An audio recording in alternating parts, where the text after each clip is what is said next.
right. Facebook got a new facelift when you're going live. So that's cool. All right. So just going to share this a couple of times. Be ready to kick it.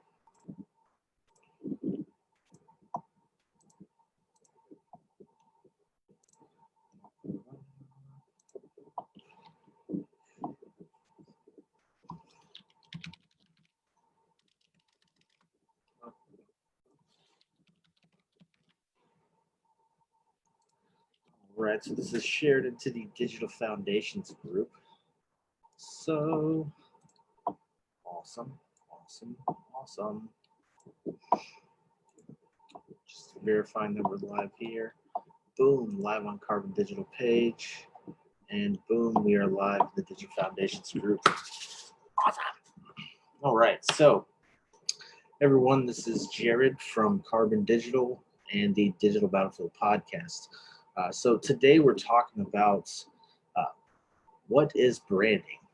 And so branding is a very all-encompassing kind of concept. It's multifaceted. There's a whole lot of stuff that goes into it. So what we're going to try to do today is to just kind of cover branding from a high level and then give you guys kind of a foundation on where to go from next, right? And so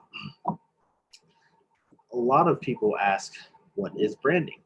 And so branding is really more like an art form of how do I connect my brand or my business to my customers? And you can look at branding from a lot of different perspectives. And the one that everyone looks at the most is the physical aspect of branding. And so that's going to be different things like the packaging on your drink bottles. That's part of branding. The logo on your apparel, all of that's branding. Even something as simple as your letterhead for your company, or maybe you have a vehicle wrap on your truck, maybe you have a sign out front on your building. A lot of these different things can be considered branding. So it's important to really hammer down what those things are and really keep the concepts of them separated. Okay, so from a physical aspect, that's what all of those are. A lot of people look at the phones, right? You have an Apple phone. That Apple little logo on the back is a symbol, but it's a symbol that has a representation behind it. And that's where the full all-encompassing aspects of branding really come into play. A lot of people ask me, what do I do with branding? And so I don't actually do any of the packaging or signage, any type of stuff like that. Those physical aspects of branding, I don't actually do those. The ones that I do is more of the message and connecting to your audience type of stuff. So there's a lot of different ways you can look at this. And from the digital aspect, the most simple way to really think about branding is by reviewing an actual branding guide. And so what is a branding guide? A branding guide is something, or a brand guide, there's a lot of different names for it, but essentially it's a document that details everything about your brand, your company, and how it should be presented to the world, right? And so that can come in many forms, right? So you're going to have different types of fonts. Each one of those fonts are going to have different sizes that are allowed or authorized to be utilized. You're going to have your own set of colors. You're going to have different logo variations and the application of where those logos can be used, and a lot of different areas like that. And so all of these different elements from the visual aspect of branding tie into that branding guide. And so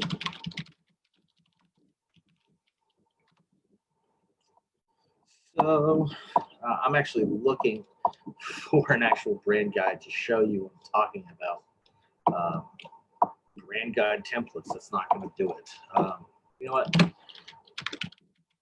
There's one that I've looked at before, and that's the Marine Corps brand guide. So I've actually looked at this before, and it's phenomenal. And so I'm actually going to share my screen for those of you who can't see this. You're definitely going to want to check out the video behind this later. But this is the official United States Marine Corps brand guide. And the reason I want to use this is multifaceted. First of all, because I'm a Marine, but also because this is actually a well thought out, well put together kind of brand guide. And this is open source. I just Googled it and found it. But this is the type of stuff that you want to look at from a visual aspect. And so here we are. We have the Marines brand guide. So naturally, you're going to have an introduction. Cool. A lot of different things you can plug into here. But here, it actually tells you that this brand guide covers 3 aspects: the Marine Corps logo, typography, and color usage. And so all of that ties into the visual representation of what your brand is. And so when you're talking about the visual representation of your brand, it's a whole lot more than just how things look, right? So this right here, this looks cool. I'm not going to lie. It looks gangster as fuck. I love it. But at the same time, there's an underlying emotion tied to that. And that is something that your brand needs to tap into. It needs to tap into the emotions behind everything. And some of that emotion is going to be tied to different colors. So there's an actual color theory on how and when to utilize various colors. You know, colors are tied to emotions. Normally red ties to some sort of anger, blue ties to some sort of passiveness. I can actually look them up. Color emotions. Here we go, psychological effects on colors, right? There's warm colors, right? And so that's yellow or orange. Psychologically, for marketing and advertising, shows this is not helpful. Need a visual. Okay, that's probably it. Nope, that's not it. That's irrelevant. I'm not even going to worry about that now. But the idea is that you can tie these different colors into your brand and your image and engage and connect with those emotions and really drive things home with people. Another aspect of that emotional piece is actually people's personal experiences. And so the reason why that matters is because our own personal experiences and the things that we live through in our own lives kind of are a driving force for our emotions. And so for this Marine Corps eagle, globe, and anchor icon, this logo here, that has a nice place in my heart. The reason for that is because I was in the Marine Corps. And so that's years of emotions tied into one icon. One sentence here, one phrase, the few proud, that means something to me. And because of that, it has an emotional reaction within me on how I perceive this. And so that's the kind of stuff that you want to tap into whenever you're creating your brand, is how can I tap into these emotions? And what type of emotional reactions do I want to engage with? So moving on though, this here is the introduction we just talked about. So you can include things like your vision, you can include the tone, you know, how to actually talk about the brand, different things like that.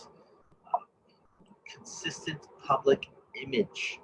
And that right there is exactly why you need a brand guide, is to build that consistency for your image.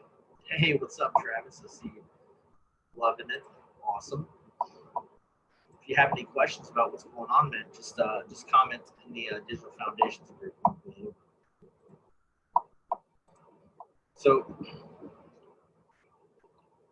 ensuring you have a consistent public image is the entire purpose of this brand guide, is to make sure that everyone who works with you can maintain this consistency. So as a company, if you're going to work with a graphic designer, web developer, a marketing agency, an advertising agency, a copywriter, any of those types of agencies that specialize in being part of your brand or displaying your brand out there for the world, you want to be able to provide this type of document to them so that they know exactly what's going on.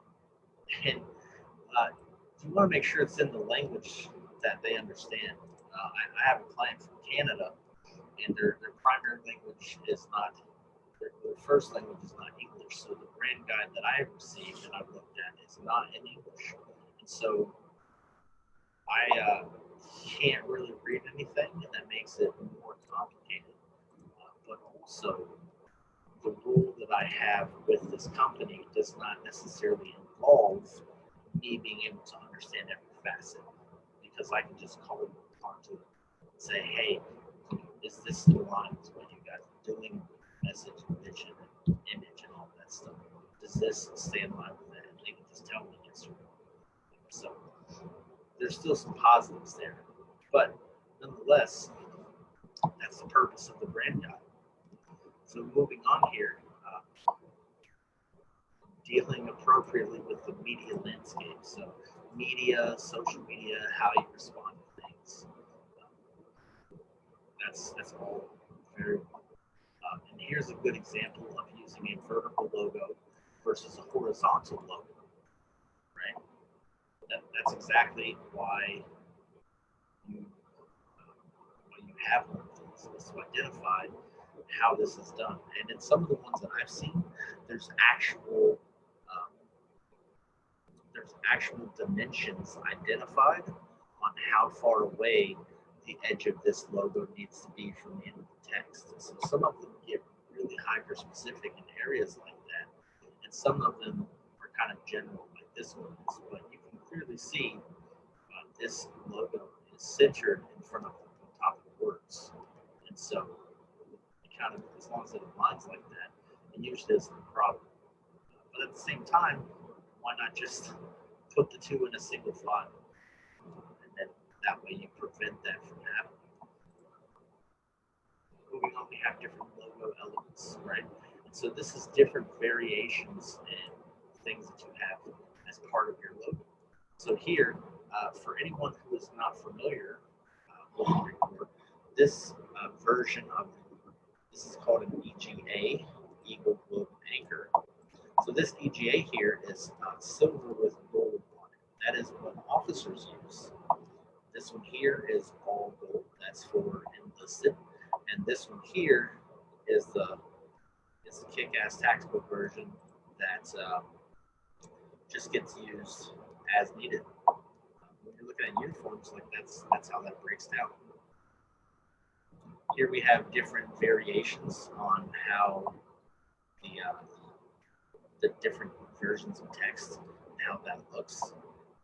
And here we have another one here, the tagline. So that's talking about the few, the proud text there.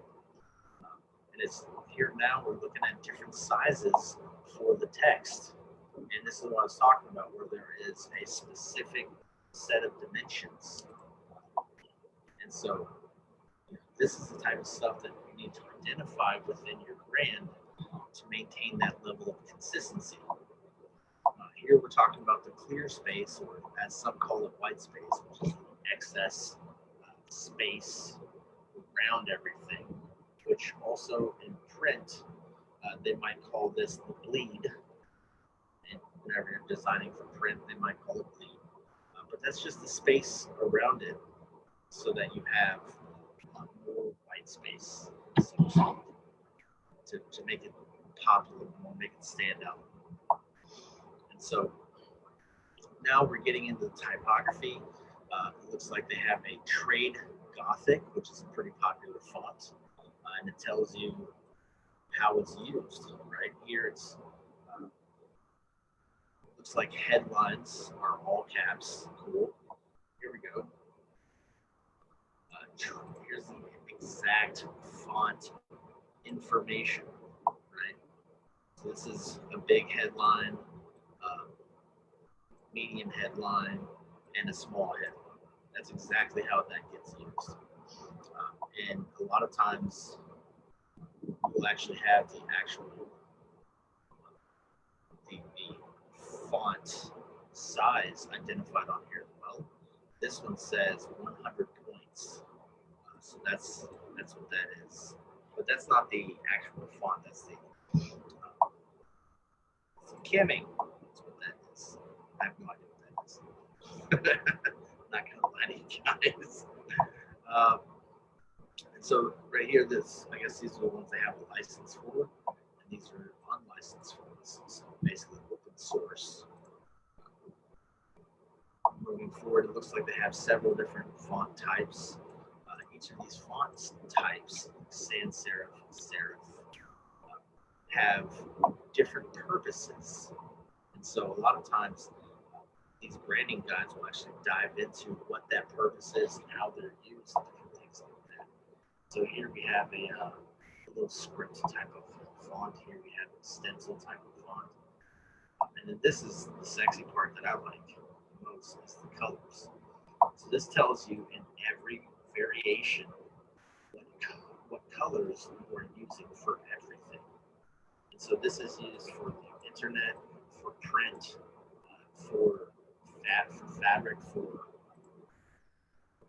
all of the apparel that is out there. That's what the Pantone right there, Pantone matching system is PMS. So this is your fabric for the color of the fabric. Good. So, but all of the stuff here really goes into it and dives deeper. So now we're looking at different uniforms for the Marine Corps, full color versions of their logos, using logos and typography. So basically how you put this in your print, in your social media, different things like that. That's all disclosed here. Line art, so that's the fancy flat logo version. So this goes over how to actually use all of that. And so this is the type of stuff that you want to look at whenever you are whenever you're working on your own brand. What fonts do I have? What is my logo? What's the size, dimensions? How much white space? All of these things become part of the physical representation of what is your brand visually. And having consistency in all of this is key. And so, close that. Having consistency in all of that is key in how your brand is presented to the world. And so that's a good solid example on your branding guide and what that looks like and how that works. So moving outside of the visual aspect of branding, we're going to look at probably the most two important pieces of it. The first one is identifying your audience. And the second one is your brand message. So when you're looking at your audience, the first thing you want to look at is, who is my avatar? And so your customer's avatar is basically that perfect ideal client that you want to sell your services or your product to, right? So let's say I make this shirt, right? I didn't, but let's say that I make these shirts, right? So what's that going to look like for the customers that I need to approach, right? So obviously, people who are pro guns, right? You're going to want to look at people who have purchased guns. That's another aspect of it. You're going to look at people in various regions, right? So For example, you could tap into Los Angeles or New York City, but those cities are uh, they're not necessarily pro-gun as a population. So if you're running ads to sell this shirt, you're probably not going to sell as many in those areas just because of the way that the population density works out. There's still people there who are going to have guns, but the probability of you actually making a solid return on investment is not going to be in your favor because of how everyone votes and a lot of the non-pro-gun antics that come out of California.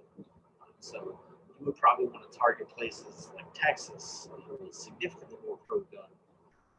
So the probability of them purchasing a shirt like this is going to be higher.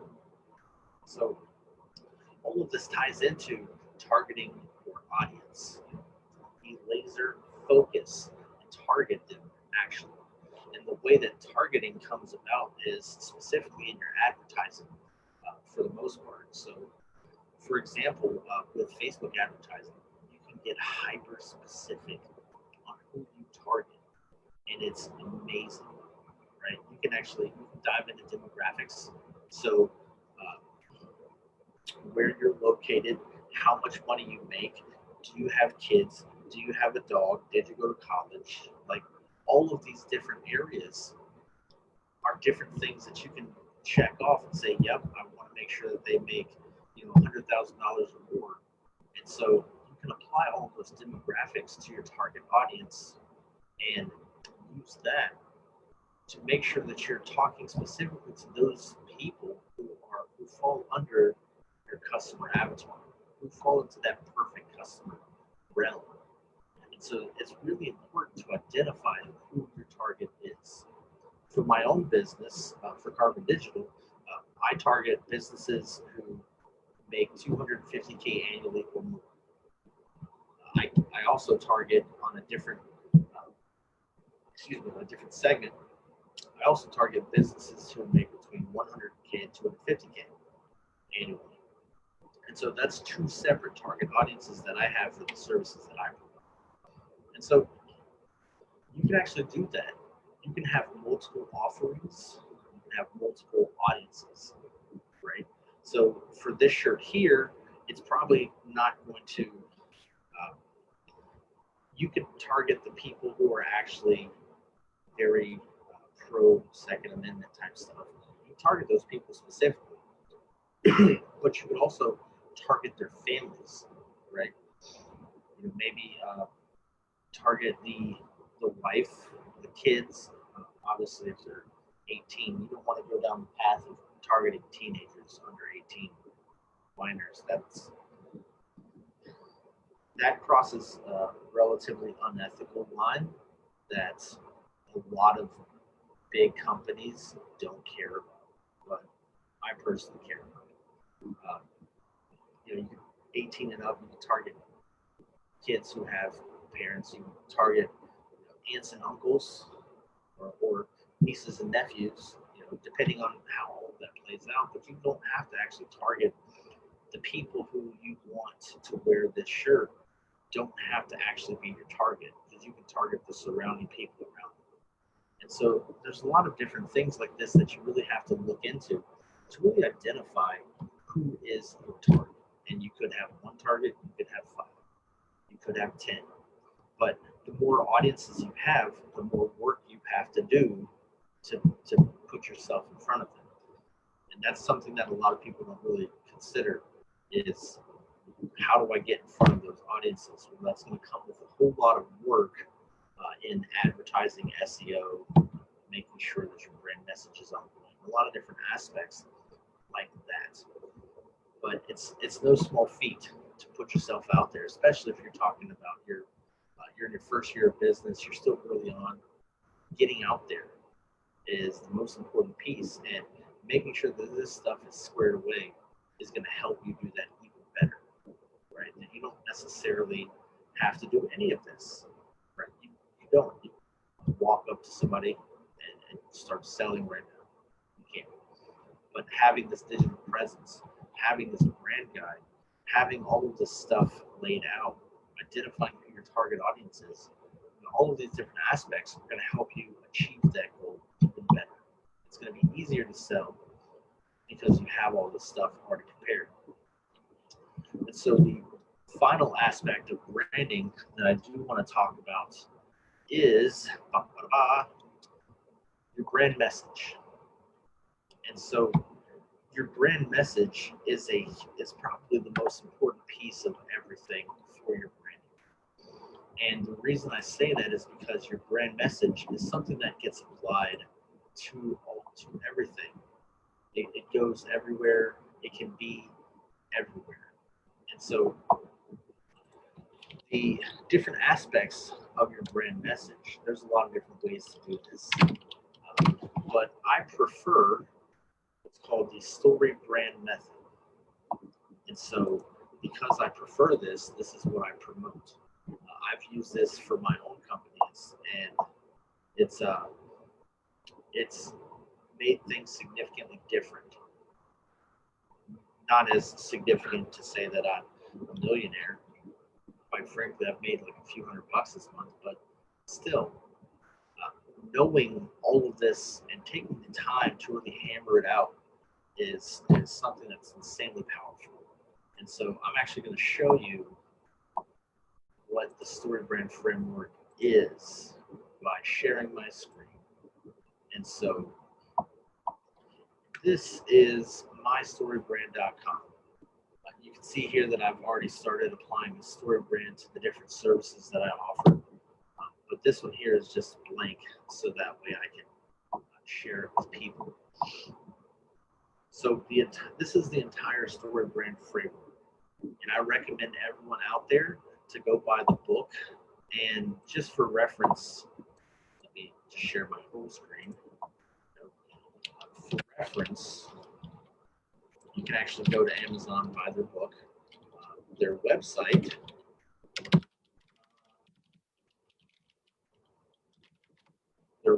for this is actually storybrand.com.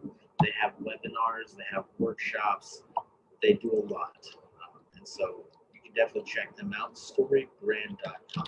You can also buy their book. They have a couple of them, but you want to start at square one. So Amazon. So Building a Storybrand by Donald Miller. So this here is the book right here, Building a Storybrand. So this talks about the framework and how to assemble everything in the framework to build your brand message. And this one here, Marketing Made Simple, is more about how to apply that. And so step one, build your story brand. Step two, Marketing Made Simple. I actually have read Building a Story Brand a couple of times, and I'm getting ready to start Marketing Made Simple. I'm pretty excited about it. But here's the entire thing here, right? So following the path here, it says a character has a problem and meets a guide, gives them a plan, and calls them to action that ends in success, that helps them avoid failure. And so everything that's happening here is that when we're telling a story, we're taking, well, quite frankly, all of the stories throughout time share the same properties. They have a lot of the same features and stuff built into them. And this framework here is exactly that. You can plug this into almost every book and every movie ever made, and you can identify multiple different levels of the Storybrand framework within that, because you'll have movies like what's a movie that looks good? Lots of movies. I'm thinking of one. I mean, there's always a movie that has an overlying plot, and then there's subplots inside of it, right? So a movie will do this. So I just watched Due Date the other day. It has Robert Downey Jr. and Zach Galifianakis. I've seen it before, but I watched it again. And so the initial problem is, the initial character is Robert Downey Jr.'s character, and his problem is that he got booted off the plane. And he meets Zach Galifianakis' character, gives them a plan to drive, and he says, okay, let's go. And then the purpose of that is to get to go see your birth of your child, or don't. Right? So that's the overall plot. But inside of that, there's another 10 or 20 of these as little subsets of that, because it's a transformational process. It's never just one overarching story, and that's the whole story, because that would be boring as shit. The purpose is to have your overarching story and all these subplots within it. And so, excuse me, a lot of times with movies like that, you'll see the characters transform.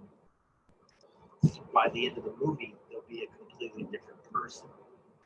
And that's what needs to happen with our clients. And so because of this, we need to take this framework, plug it in, review all the stuff that needs to happen, review all the steps, read what has to happen for identifying your character. And this ties into that, those aspects of identifying your target audience. So that actually becomes part of who this character piece is, and really sets the stage for you to be able to complete the rest of this. And I'm not going to go through with every aspect of what everything means here, but this is a beautiful, beautiful framework. And so I've actually gone through with this and helped, and helped some clients actually do this. And once you do this, you've actually transformed through the process. You can see here in the bottom, there's an actual character transformation piece. This is where they're at the beginning, and this is where you want them to be at the end. And so that's exactly what happens to you whenever you write all of this out.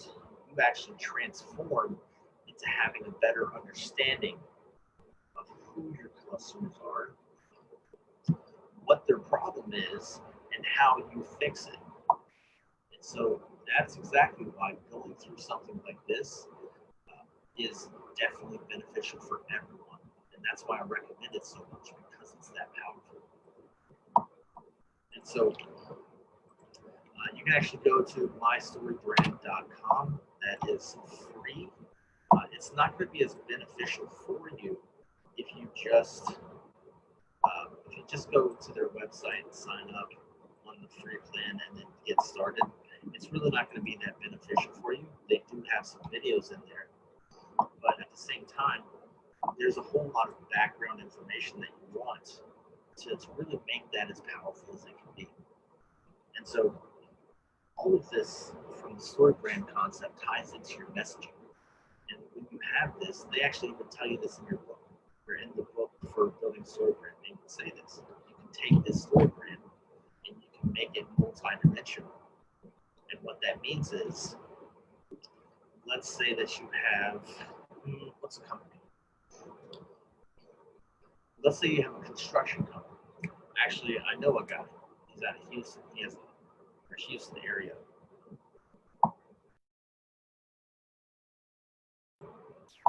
He has a construction company, and recently he tacked in a new service because people were asking for it. And that new service is kind of like a handyman service, right? And so there's nothing wrong with adding new services, nothing wrong at all. But when you're looking at your company, what he could do is he could take the Storybrand framework, apply it to the whole company, and then apply it to each one of his divisions, because now he has multiple divisions. And so the client problem for the handyman services is not going to be the same as the client problem for general contracting type stuff, right? It's not going to be the same problem if he was a painter or a landscaper or a roofer or a doctor. It's not going to be the same problem. So every different industry, even two painting companies, companies could have different audiences. Maybe line up 10 painting companies. None of them, or all of them, are not going to be going for the same type of clients. That's the way that is. And because of that, everyone has an opportunity to specifically target the clients that they want. And so that's where all this brand messaging and Storybrand comes into play, is being able to target them, but also to speak to them. And so earlier we talked about the brand colors and how that really ties into your emotions, and how the brand recognition, me recognizing the Marine Corps logo, how that has a special place in my heart. Right? And so that's what you want to be able to do with your message.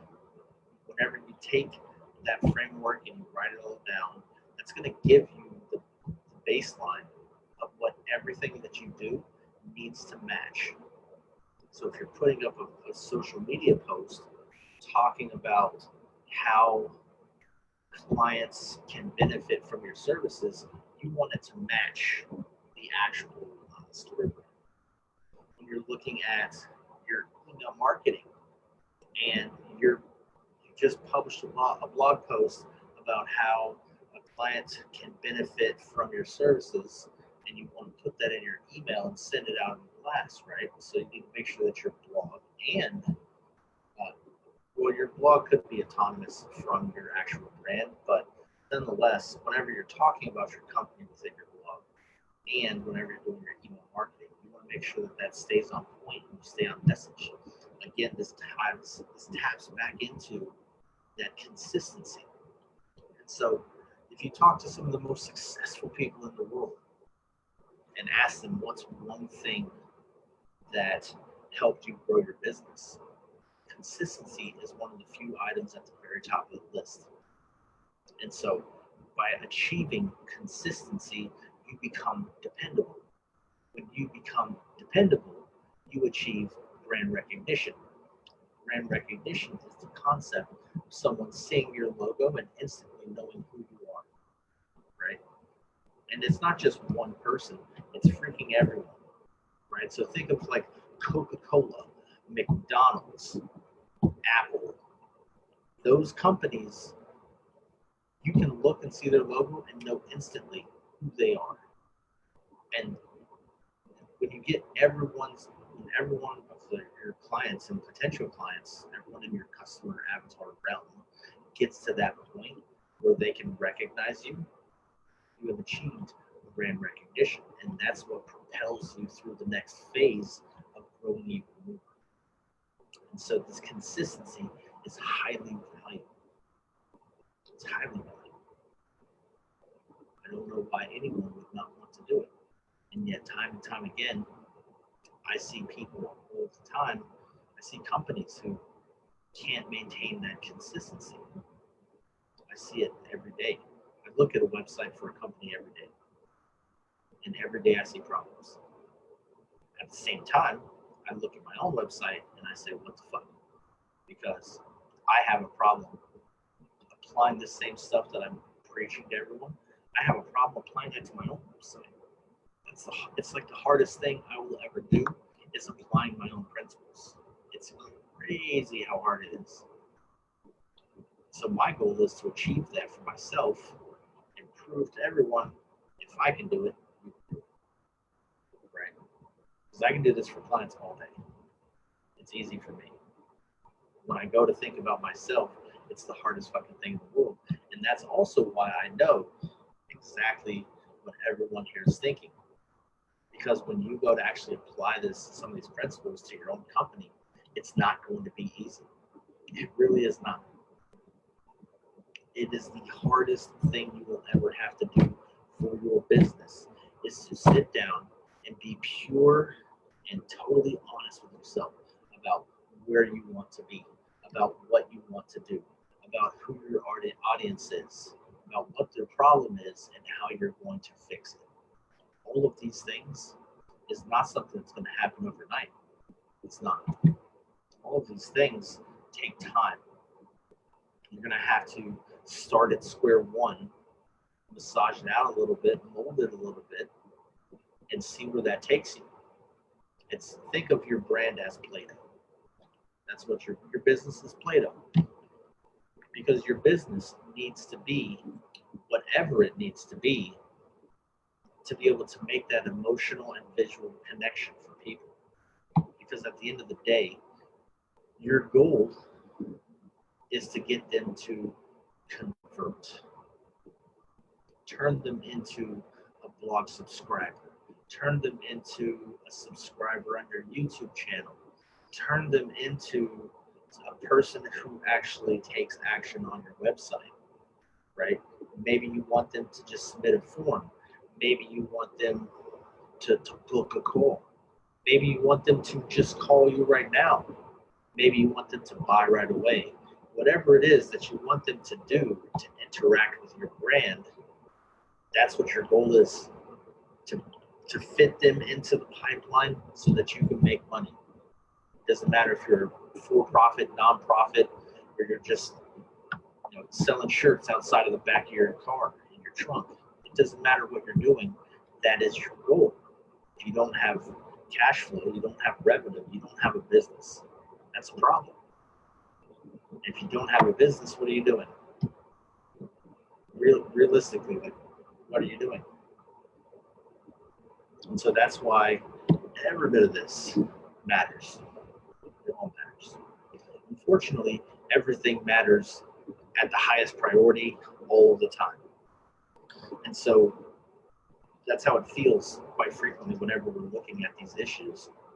We're trying to identify what's what and everything.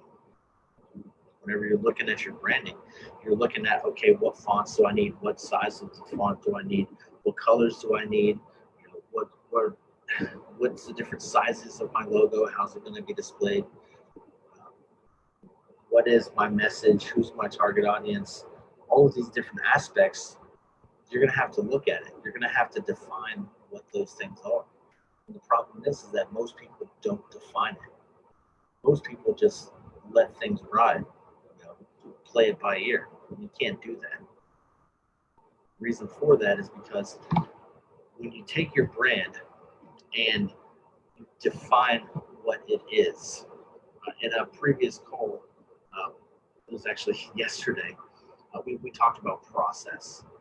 And so branding is a process, just like search engine optimization, just like advertising, just like conversion rate optimization.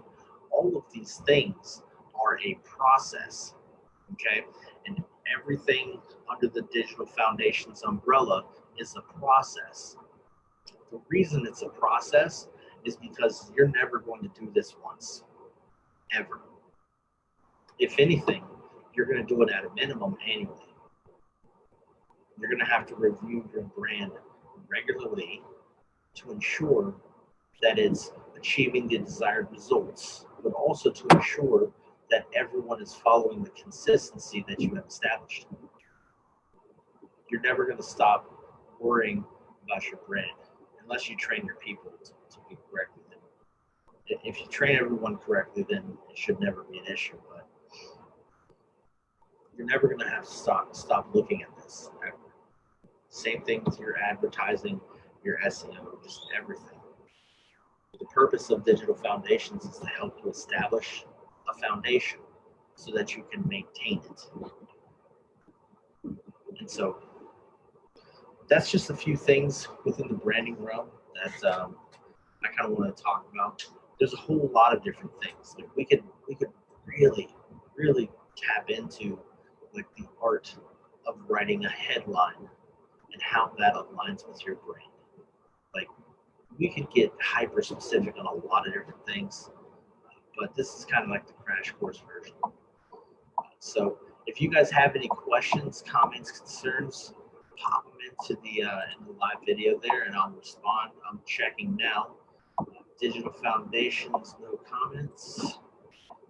Carbon Digital, no comments, and no comments on the main page. Cool. So that's all that I have for you guys today.